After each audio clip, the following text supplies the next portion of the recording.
Hey guys, it's 258. Welcome back to guess what? A sequel for Your Human and You. And if you guys have found me through that, thank you, since it's a story I absolutely love.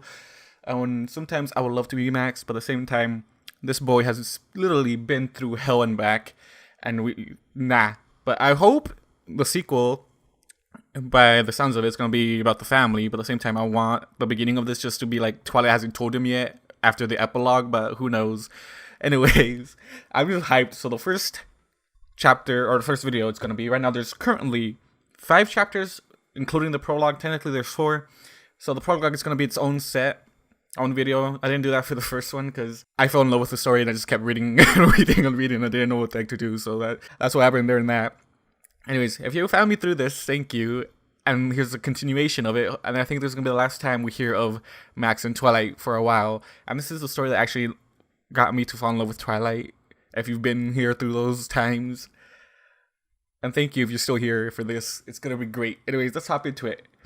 One thing I'm hoping that it's not gonna be that mysterious. Like, one thing that I'm hoping is, these are just cute little shorts, or Max and Twilight dealing with life, especially after everything. I'm not sure what Max is, but we know from the last time that he's been granted the title as noble. And he's got little Twilight preggers, so that's adorable to me. So let's hop right into it. Prologue. Deep into the darkness. So let's talk about those nightmares of yours. I glanced up from the watermelon and chocolate bar sandwich I was trying to make. The knife in my hand was ladled with cream cheese frosting, which I was in the process of spreading over the jam-filled donuts that made up the bread. Off to the side, a bowl of sprinkles waited to be spread over the top of the concoction.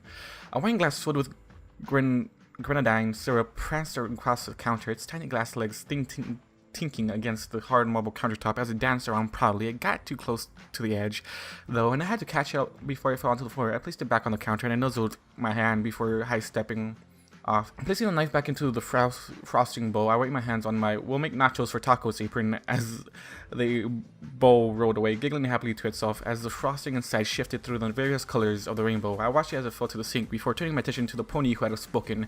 She was splayed out on the overstuffed couch in the corner of the room. A small notepad was laid out before her. "What nightmares?" I asked her. This caused her to tick softly, and she shifted on the cushions. "Very funny. Please don't play coy with me. It won't work." The sofa yawned beneath her, roused by the mare's movement, and a large stuffed pony head formed from the side. Like a turtle head emerging from its shell, it smacked its lips noisily before smiling and getting slowly to its hooves. The mare didn't even seem to notice the jostling motion, or if she did, she didn't care. "The nightmares," she continued. "You know, the reason why I'm here in the first place." She tapped the notepad with the recurring nightmares that have been bothering you. I gave her a confused look. "Nightmares? Wait, you aren't here for the party? Didn't you get an invitation?" Behind me, the oven gagged before letting out a belch of fire. The aroma of butter and bread accompanied the flames. "Wait, what party? Who are you talking to?" It smacked its lips before saying a thick Irish brogue. "Muffins are done, you bollocks." As in, what? "Hey, hold that thought, please," I said, giving the mare an apologetic look before turning and grabbing the oven mitts. It was a little difficult, seeing as they were made out of water, but what better way to keep your hands cool when pulling something out of a hot oven? The oven stared happily as I opened its mouth and pulled out the tray of muffins. That's the ticket, friend." Excuse me. I placed the crystal muffins onto a cooling rack and deposited my oven mitts into the sink before turning back to the mare. By now, the couch had trundled over to the other corner and was settling down for another nap. "Now, where were we again?" I asked as it curled up. The mare sighed heavily and removed her half-moon glasses. She gave me a level look. "I feel like you are avoiding the problem." "What problem?" I asked, crunching up my face. "You talking about the party?" "No, I can't avoid the party. I'm the one in charge of food." Turning around, I grabbed a jar of blueberry jelly off the shelf with a flick of the wrist. I popped the cap off and began to flather it over the muffins. Strawberries went on next, scenting the jam and standing out like little red spikes. "If I don't finish these, Madam Pinky is going to cream me," I told the mare. "Okay, who are we? Are we not our boy Maximilian? Huh? Who are we right now? Who are we?" She watched me bemusely. "Have you already forgotten this is a dream?" I paused with a strawberry light bulb held in my fingertips. "What?" The light bulb lit up. "This is a dream." For a moment, I stared at her, but then my eyes narrowed. "You're just saying that because you didn't get an invitation." "By the stars," the mare rubbed at her temples with her hooves. "Please tell me you at least remember what we were talking about just moments ago." "Were we talking?" I asked. The mare slapped her muzzle, and I cocked my head to the side. "But you just got here." I've been here for a while, the mayor shot back. I've been here several times, in fact, and each time you seem to forget about me. I feel like you're doing this intentionally, and I'm going to get aggravated. What are you talking about? I've never seen you before in my life. Scratching my nose gave her the mayor a closer look. I share you on here for the party. Yes, the mayor snapped. I'm here for you. Huh? I gave her a look of surprise. I'm sorry, I'm already taken. What? I'm so confused. What's going on?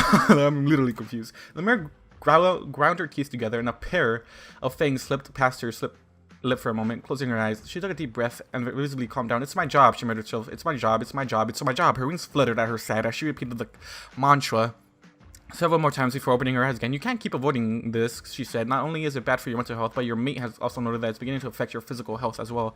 She tapped the notebook again. If left untreated, this could have some serious impacts on your well-being. I stared at the mayor, even as the bowl of frosting peeked out of seeing. Something tickled in the back of my mind, a feeling of deja vu. I was getting something that seemed important, but I couldn't recall what. Suddenly, the mayor didn't seem all that unfamiliar. The noise of the kitchen faded away as I gave the mayor a more critical look. I know you. You should, the mayor said. We already know each other. I'm Loon. A deep gutter ground came from behind me. With a start, I noticed that the kitchen had darkened substantially. All the food was now moldy and decaying, and with swarms of flies buzzing around them. The countertop was chipped and dull, a large crack running down the middle. The refrigerator off to the side was battered and its dun hung by a hinge. An inch of stagnant water covered the tile floor, soaking my bare feet in a disgusting brown-green sludge. The kitchen reverberated as the growl came again, this time louder and more bone-jarring. The various kitchen utensils still on the counter all scampered off, shoving each other aside in their hurry to find hiding spots. The wine glass of grenadine syrup slipped and fell over the edge with a sharp crash. The mayor was in the process of getting off the couch when she suddenly froze. Her face lost its color as her eyes locked onto something behind me. Slowly her head craned back as her gaze raced up and up and up. Moon preserve us. From behind me, a wet slithering noise from the hair of the back of my neck to stand up. A thick, vicious fluid landed on my shoulder, the dark liquid oozing down my chest, swallowing thickly against my better judgment. I turned. I barely had time to realize I was screaming as I suddenly woke up. Oh no. Author's note. Let me just say that. Oh no, here we go again. Please no. Also, you can't end a story like that. We're gonna have fun with this one, boys. Anyways, guys, that's been the prologue. I hope I've got everyone back onto this story, because we're back, boys, and I don't know if this is gonna take 6 years to finish as well, but let's see what happens on this journey of Max. Hopefully it's Max. I don't know. It seems like he wasn't Max for some reason to me. Anyway, guys, I'll see you guys in the next one. Goodbye. 100,000 stories have filled my head as I look for the end.